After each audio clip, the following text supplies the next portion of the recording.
I'm delighted to be here, of course, with the What Matters programme in Kilcornan in County Limerick, in the presence of some lovely people, including my very good friend going back many years, Declan Dore, known widely, worldwide and nationally as well for his great work. And one thing that I like about the What Matters programme that we do is we talk to people on a one-to-one basis, where we listen to their tragedies, their uphill struggles, their conquests, their positives, their negatives, because the whole meaning of what I'm trying to do is to relate to people like Declan and to get their story out there, because everyone out there, from the Taoiseach to the highest churchman, the wealthiest people to the people who are homeless, who have no homes to go to, the drug addicts, they all have a story to tell. And this is what we want to do, is to get a message out there that if you are in a bad place or a dark place, that help is there for every one of us that require it. Declan, it's great to be here with you. Thank you, John. Lovely to be here too. Yes, indeed. You haven't changed a bit over the years. Is that in fact actually you've got younger looking? Thank you, John. I think it's all the positivity in your life. The fountain of youth, you see. A fountain of youth. It's here in Kilcornan. Yeah, well, I need a cupful straight away then, after this. Declan, just to start, of course, the title of the whole talk in the series is From Trauma to Triumph, which is fantastic, because that actually sums it up for an awful lot of people. What's in their life: trauma, living, surviving, and triumph. Hopefully getting to triumph. And hopefully getting to triumph. Yeah. Now, Declan, just to go back a few years, you had your trauma. Just talk to us a little bit about that. Well, I suppose the most obvious trauma, John, that most people know about in my life is when I was 21 years of age. I was very fit, very athletic, loved life.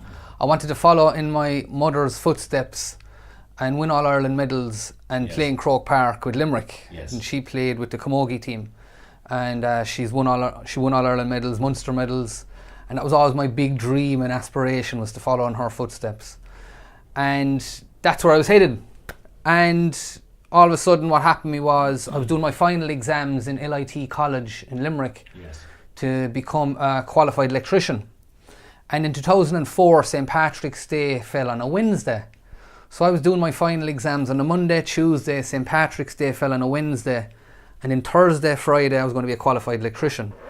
And as any good Irishman does, I went out and celebrated St. Patrick's Eve. Yes. And I'm not really a big a drinker. I just love, when I go out, I love to dance. All right, so very good. When I go out, I'm on a dance floor all night and I have a great time. And I remember that happened to me. We were having a great night with my friend Gary and other friends. And I remember the lights came on, the music went off, and I just wanted fresh air because I was just dripping sweat from all the perspiration and the dancing. And so what I done was I walked out the nightclub front door, and as I walked out the nightclub front door, I came to the main street, and all I wanted to do was find a place to sit down and rest my legs. And I walked across the main road and there was a car, and I sat up in the boot of the car to rest my legs. And as I sat up in the boot of the car to rest my legs, I didn't realise there was someone in the car. The car took off. I held on with the shock, and as I held on, I went off up the road in the back of the car. And I couldn't hold on for very long. My legs were dangling. And all of a sudden I came straight off the car and landed right here on the base of my skull. And that was the start of a very interesting journey for the last number of years. That was back in 2004. So, it'll be 15 years actually this year when it happened. But what happened was I was inside in the hospital, and this is something I'm very, very passionate about when I speak to individuals or speak to groups or whoever I'm speaking to, is no matter what's happening in someone's life, if they're in hospital especially, like I was, is not to be speaking negatively about the outcome. Because I'll never forget, I was lying in the hospital bed and this team of doctors came in, and I was lying in the bed and I could hear everything very clearly. And as the main doctor headed towards the top of my bed to pick up my chart, he had this team of interns behind him. And what happened was he picked up my chart, and as he picked up my chart, he looked at me, and then he turned and he looked to the people who were in the group. The group. With him, yeah. So as they're in the group, like he's there, and he just looked at me. He looked at them, and then he just said, I don't think this young man is going to ever walk, talk, or get to use his face back because of X, Y, and Z. And you could hear this. And I could hear all this very clearly.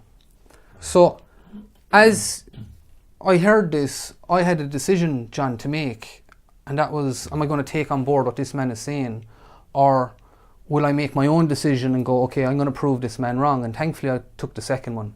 Yes, and that was prove him wrong. And that led me on my journey, and that led me on the process of, okay, I need to take control of my own health here, my own thought process, my own life, and not hand it over to somebody else. Yes.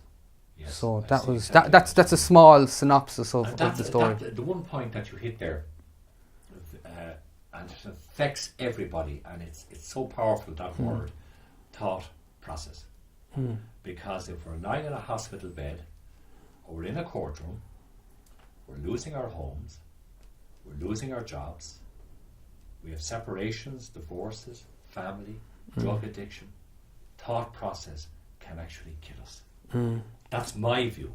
100%. And a layman's view. 100%. And I completely agree with that, because you see, when you're in that space or in that state, the only thing you have is your thoughts. Yes. No matter what's going on around you. And if you're in a place where your thoughts are in a really, really negative place, which is very easy to get to, it's trying to fuel your mind with a good outcome. Yes. Because if you can fuel your mind with a good outcome, what will happen is the right people, circumstances and situations will start to come in around you and start to mould around you. And that's what I found in my life. And I've had many different traumas, many different, different things, many different things. But I suppose that's the most common thing that people know about me is that story and that process of my own life, of coming through that up here, that's the biggest battle we have, is those 2 inches. I agree. Is those 2 inches up here. Because you and I know, and so many people out there who will hear this on a national basis and beyond as well, they will know of people who are going through a very, very serious trauma in their life, either medically, financially, emotionally. So many people can't cope with that thought process. Yeah.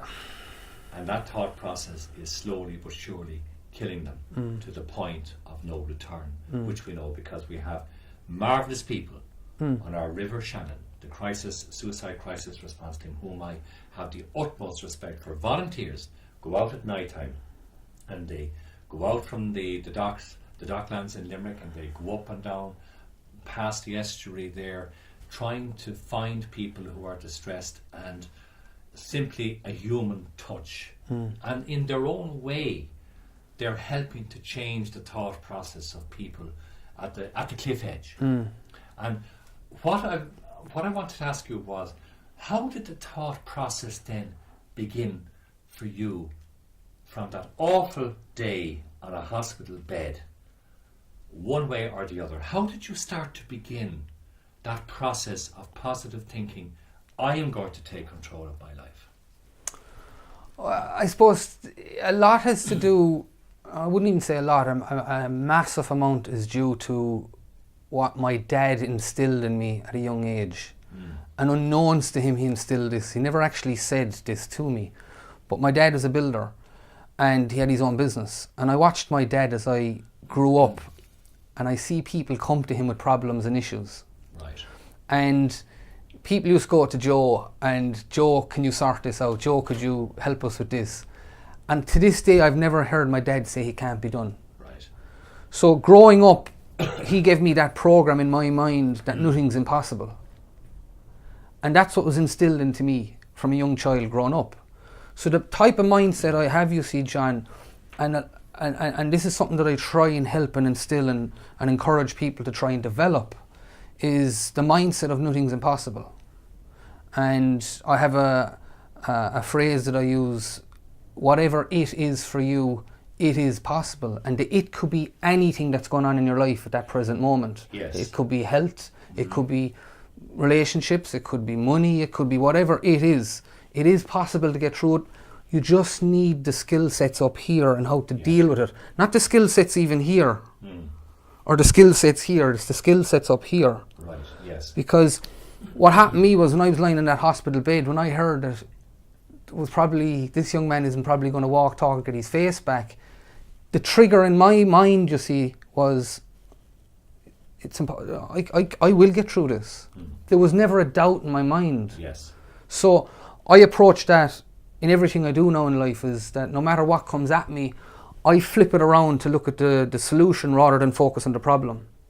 That's the key element. It is. That's the key element. Yes. And you mightn't even have the solution right now. And it's okay. If you can say to yourself, it's okay, I don't have a solution for my problem right now, but I know something good will come from this. And that does take time to develop that type of mindset. Yes. But it can be done like that. Yes. And trying to be around people who try and encourage that. Yes. And sometimes, unfortunately, the people who love you the most can Be the blocks. Unfortunately, they can be walls against your progression. Correct. They really and truly can be, and they mean well. Yes. And they love you. Yes, of course. Yes. But it's like there's an analogy out there. Crabs. If you see a load of crabs inside in a bucket. Yes. And they're all there inside and they're rumbling around, and one of the crabs reaches up to try and pull itself out, and this happens. This is a fact. Look this up. It's amazing. So the crab will put one claw up, let's say, to pull itself out. You'll see all the other crabs grabbing it and trying to pull it back down. And that can be said for life. When some people put themselves out there, like yourself here now, you're doing what you're doing. You're doing amazing work, and I commend you for it, because you know, we're speaking beforehand. Like, your goal and your intention with this is very clear. You want to make a difference in people's lives. Yes. I think that's why we connect and resonate so well, as because we're both in the same frame mind. Do you? I just hope in your lifetime that you never underestimate the power of your connectivity, because I think that is so important when you're standing in front of people, among people who have different problems. The very words you speak can trigger, oh, hold on, wait now. If I change this in my mind, I will be able to maybe deal with this in a better way. I mean, for instance, when we're out in the countryside, which we are in County Limerick, marvellous, beautiful air, beautiful scenery, great greenery, you have to feel good. Even though, like, okay, myself, I explained to you there, I'm going through an element of pain myself physically. But when you're in the light and you see the wonderful scenery that nature has given us, that's a key. If you tap into it, totally, because it can help you change. 100%. It's like, one thing I'd encourage anybody that's going through anything inside in the mind that could be pulling you down or making you sick or making you think thoughts that are going to push you over that edge, because I've been there many a time. I stood below on Ringmile Pier looking into the River Shannon on my road to recovery, and many a time I thought about doing it. As positive and all as I am, that still came into my thought process, because what happened to me, you see, John, was I was put on one drug to counteract another drug to counteract another drug. My body completely blew out from all the steroids and the drugs I was on. And I realised 4 years after my accident, it took me 4 years after my accident, when I hit rock bottom again because the recession came in, my business at the time just completely collapsed. I found I've been put on a lot of pressure by the financial institutions. We won't mention names. And I found myself literally blowing the River Shannon again, just getting, no, I can't handle this. I was in too much pain. And not just pain in the head, I was in so much pain emotionally. The stress. The stress and the pressure. And I was like, I can't see a way out. And I don't know what it was, but something pulled me back. Something literally pulled me back from doing it. But you know what, though? You and I agreed with this as well, and I'm sure, you know, the lads in the room here as well would agree. I often feel, I honestly believe this now, sincerely and heartfelt, that if you are given a cross in life and you're on the flat of your back or on your belly down with it and you raise up, I believe it's for a reason. And your reason was you were down at Ringmile and Pier and you had a split-second decision to make. Yeah. What will I do? And somebody pulled you back and said, you do this. Now look at the work that you're doing. And if I can get that message out through you and your professional work and the great work that you do, Declan, is this. For people not to go to any Ringmile and Pier, anywhere in the country, take the step back, get the help that is there, because life is for living. Yeah. And it can be lived well. Just people need to be aware that there's help there, and that's where you come in. You're so important in the work you do, Declan. I appreciate that, and what you said I think is so important, and I'd like to just maybe go a little bit deeper with that, if you don't mind. Is anyone who might be watching this, or anyone who could be in that place, and you're thinking of maybe doing something that you know yourself you'll regret, but you're in that space and you're like, I can't take this anymore. The best advice I have for you there is to just take a breath, take a deep breath in. And this is what I always do, is just take a breath, because the one key core component I have, and I love to try and get across to people, is once you connect back to your breath, taking the deep breath in and try and release whatever stress is going on in your body. Just in that split moment, you might be releasing what is going on in the mind. Okay. Because there's the brain, body, emotion connection. I like to call it the T factor, actually. Right, yes. TEA. Right. So you've got your thoughts, your emotions, your actions. Yes. So whatever thoughts are going on in your mind is going to create an emotion and a feeling. And out of that emotion, out of that feeling is going to create your action. Right. And anyone who has a loved one that might be going through it, don't tell them what to do. Don't point out their problem.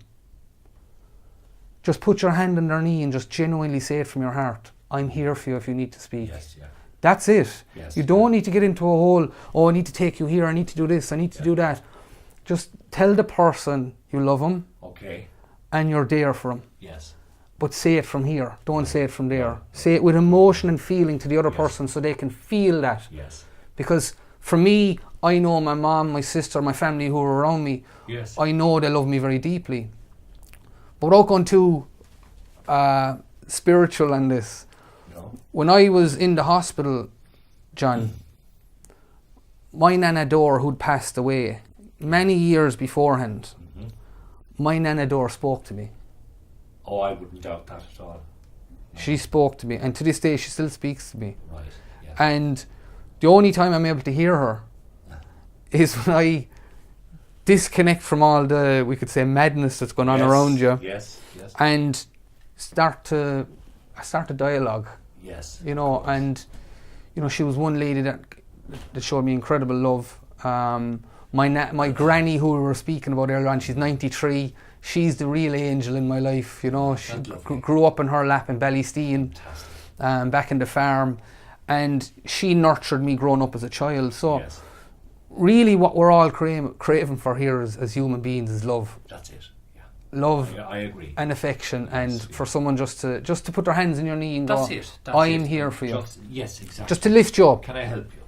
That's it. Just a lift. That's Yeah, it. yeah. And you know, that thought process, which I keep going back to, it's a very powerful word, is just to actually take the step back from the cliff edge and just seek the help, or just somebody literally to hold your hand and say, you're good, you're fine. Or You I'm know, here for you. I'm here for you. I'm here for you. Exactly. I'm Yes. here for you. Because Yes. if you can just say that to somebody, I'm here for you, no matter what's going on for you in your life, Yes. I'm here for you. It's huge. It's massive. It's massive. It's It's massive. beyond words could not even describe what Yes. that can do, because you're talking to someone at a level that they can feel that, Yes. rather than going up to the head. I know. No. You know, because it has to be here. when you're in Yeah. that space, and I know this, because I had many a person come to me and many a person try and help me, and you know, Joanne, was one of them that's, was doing that, and and Jamie and all the people around me, and Jason and my mom, and there's many people in my life I can look at and I can actually point out and go, I know they care for me, and I know they're there for me. Yes. But you have to say that to someone. You do. We need to hear the physical words, because we're human beings with human emotion. Not a typed letter or an email or a Gmail. Somebody just to physically say, look, hi, how are you doing? I'm here for you. Can I help you? Yeah. Talk to me. Anything. Yeah. Just the human touch. Declan, it is absolutely no wonder why you are so successful in your professional business that you do. I'm not one bit surprised, because you speak from the heart with a high intelligence level of getting out to people and the trouble that they have, and giving them, as you said, the life skills. That's what I'm all about, is teaching people the life skills, little techniques, John. It's just that deep breath means an awful lot. Huge. A big deep breath and take it a step back. Yeah. That's what it is. Connect back to the breath. Yes. And when you connect back to the breath, like anybody watching this, no matter what you're going on, you don't have to be in a really, really, really bad place in the brain. Let's say you're going through an argument with someone. Yes. And you leave that argument and you're just feeling frustrated and you want to burst the wall. Oh, yes. It happens us all. It happens us all. And go back to the breath. Just take that breath and just relax into it and just release whatever could be going on for you, and just go, okay, what is it I can do to see a solution to this, rather than completely putting your energy into, there's a problem. Yes. Ask yourself empowering questions. So if you can ask yourself empowering questions, you're going to get a different result. Right. So it's like, what can I do to get a solution to this issue, rather than there's an issue here and I don't know how and you get frustrated because of the issue. Correct. Totally. Yes. And asking yourself, what is it I can do to get a solution to this issue? Now, you mightn't even get an answer straight away, but just even starting that process will actually lead you on the path of getting away from that really built up anger. Anger. Yeah, I agree. Declan, I as I said before, and I'm not patronising, I really mean it. You're essential to people's lives out there, with the skills and techniques of showing them how to, as I say, take that step back from the cliff edge. This is the message that I know you want to get out there today, through your professional work as well. How do people get in touch with you? The easiest thing is to go on my website. Yes. And on my website you can sign up to weekly newsletters. You can sign up to my social media is at the bottom of it. You just need to click on my Facebook, my Instagram, my LinkedIn. All the stuff is down below. Yeah. So it's declandore.com, and it's DORE, not DOOR. Well, actually, in another way, it's true, because you are the door, DORE, and you're opening the DOOR for people to see the light. I like that. I really like that. Thank you so much. Got a meal of Margaret. Thank you very much. Great talking to you. Appreciate it. Gentleman. And that's it from What Matters. And thanks to Jamie and Joanne. Why did I keep calling her Rona? Don't get insulted, actually, but Joanne, thank you indeed. And Jamie, and fantastic camera work here today. I just hope that the conversation with Declan, a true gentleman and a real professional, can help people out there to understand that the thought process can make you live or kill you. And what Declan is trying to do is to get you to take that step back, so that you can start to live your life as you were meant to. So from myself, all of us here, from John Prendergast on What Matters programme, Gurla Míle Margaret, Agus Slán.